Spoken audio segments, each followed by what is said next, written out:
Alright, this will be the last lesson that I do until people want me to make these videos. They ask for them and provide me with value, maybe. I don't know. Something. We're going to talk about the range of emotions you may have while trading. Much of the effects and solutions are interchangeable. As a man, it's difficult to recognize emotion and to see the value in understanding it. I was raised to ignore it and keep moving forward. It will be helpful to recognize your own emotions by thinking of your parents or whoever may have raised you from a baby to 6 years old, as this is where our brain was formed the most, and we adopted most of our coping skills and how we react to emotional discomfort. For instance, it was very easy to recognize my scarcity mentality belief when thinking of my father. We'll talk about 1. Boredom, 2. Fear, 3. Greed, 4. Hope, 5. Frustration. 1. Boredom. You will be able to recognize this by feeling distracted, getting on social media, chatting on the phone, chatting, texting, and sitting on your email, looking down at your phone, going to time frames that aren't in your plan, having a losing streak. Some solutions to boredom are to designate productive break time that helps you recharge.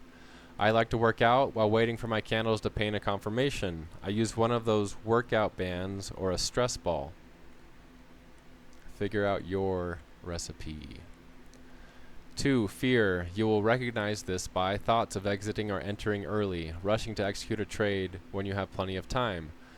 Your take profits will be less than your goal. Losing streak, lack of confidence, wanting to mess with your risk management, wanting to change it and adjust it often. Some solutions to fear are to write down your fears, embrace them and stop avoiding them, and figure out applicable solutions. Imagine yourself succeeding. Start a practice of imagining yourself overcoming your fears and being successful. Use percentages or pips only and don't look at your dollar amounts. Find a mentor. Read Trading in the Zone again, and then read it again, and then read it again. There's plenty of traders that have told me, oh, I've read that, and I watch their trading, and they didn't digest it. There's a big difference between reading something and digesting it.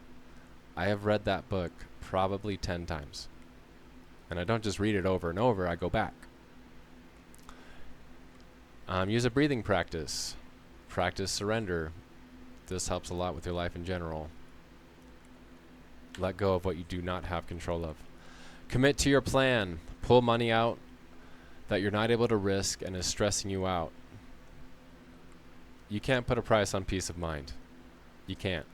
If you're stressed out, and I've followed this before, I keep on wanting to make more, so I keep risking more, but then it's making me more stressed. And right now, I've really figured out a good balance of risking while not, so what I have done is I have like a nest egg, I guess. I have a saving, and I just don't touch that.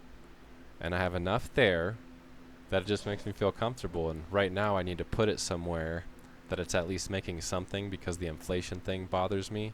I'm losing value on my cash. So I want to put it somewhere that is secure but makes me a little bit of an interest that negates inflation. And I can just be relaxed, not only in trading but in life and in my other businesses. And I watch the result of not doing that from the people I know. And they're not healthy, not as healthy as they could be. And they point fingers, they're more likely to act like a victim. A great many things. Okay. 3. Greed.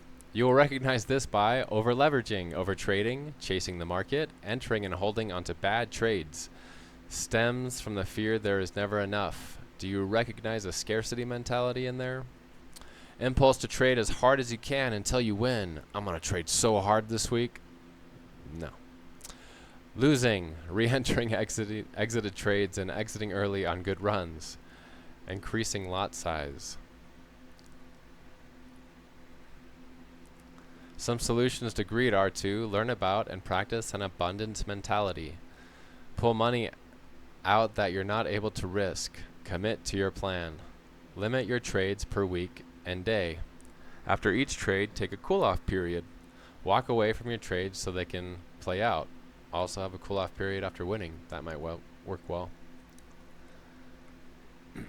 4. Hope. When I say hope, I mean a euphoric feeling that blinds you to risk, that will leave you feeling worse than your unrealistic expectations when your unrealistic expectations aren't met. Even if they are met, they eventually won't be met, and you'll be worse off because of it. You're chasing a high. In Viktor Frankl's Man's Search for Meaning, he talks about all of the prisoners holding on to the hope they'd be home for Christmas and the sudden wave of death after their expectations weren't met. Great book, by the way. Man's Search for Meaning. You will recognize this by false sense of confidence, feeling euphoric, just won a string of trades and feeling like trading is easy, feeling like you're so good you don't need to follow your plan, chasing the feeling of being right, losing consistently after winning consistently. Move your stop loss after entering the trade. Double lot size. Fear of being wrong. Messing with your risk management.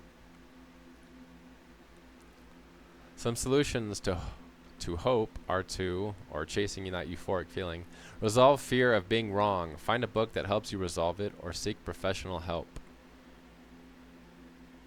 Beginning a calming practice, meditation or breathing practice before trading. I'm trying to think of a book right now, but the Myth of Stress comes to mind. I don't know if that's the perfect book, but it's a good book. The Myth of Stress. Taking a break when trading feels easy. Review your plan and recommit to it. Never touch stop loss that you've planned. Only adjust your take profit on a runner. Redefine your stop loss.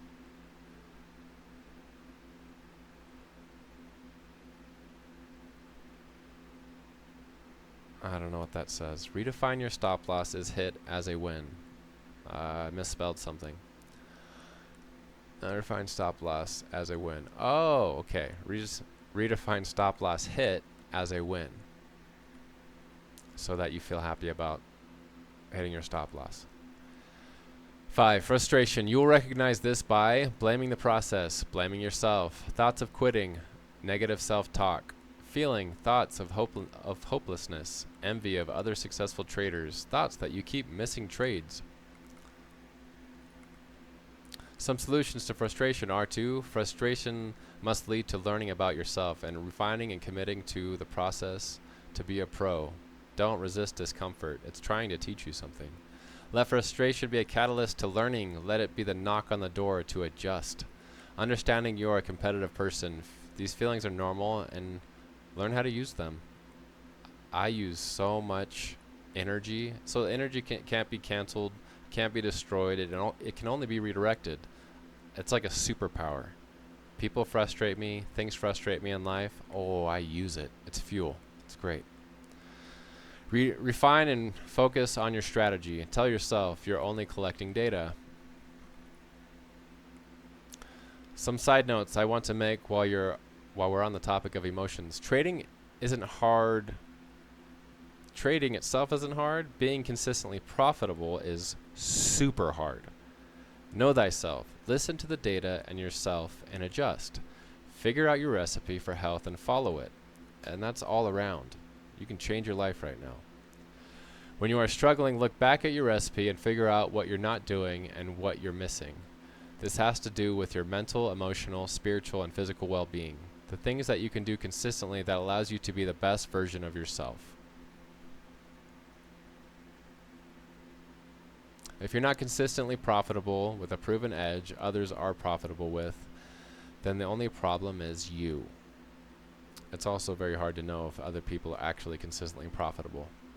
Stop trying to find the magic pill. The only solution is fixing something inside you. There's no shortcut.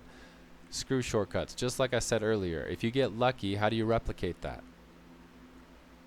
You're the rule. Be the rule and embrace it and be happy about that. Be happy that you've learned that, because guess what? Your life will change for the better once you embrace that. Emotional mastery may not be the most important part of trading, but it's certainly the hardest to achieve and maintain.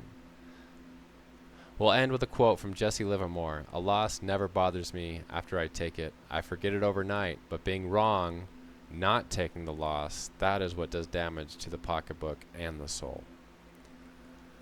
All right. Thank you so much for watching. Hopefully somebody out there at some point, just one person, if you watch this whole thing and it helps you become a more profitable trader, it at least gives you some more tools, I will have considered this a success. It was helpful to me. I wish that I could have taken the time to do a little bit more live stuff. I just have a lot going on. I'm in a lot of different directions, and things are going really well in my life, and I'm just trying to run towards good. So if I leave you with one last piece of advice, run towards good. Take care of the people you care about. Take care of yourself, and you can take care of them. Be on the team. Fill your role. Invite others to fill their role too. Thanks.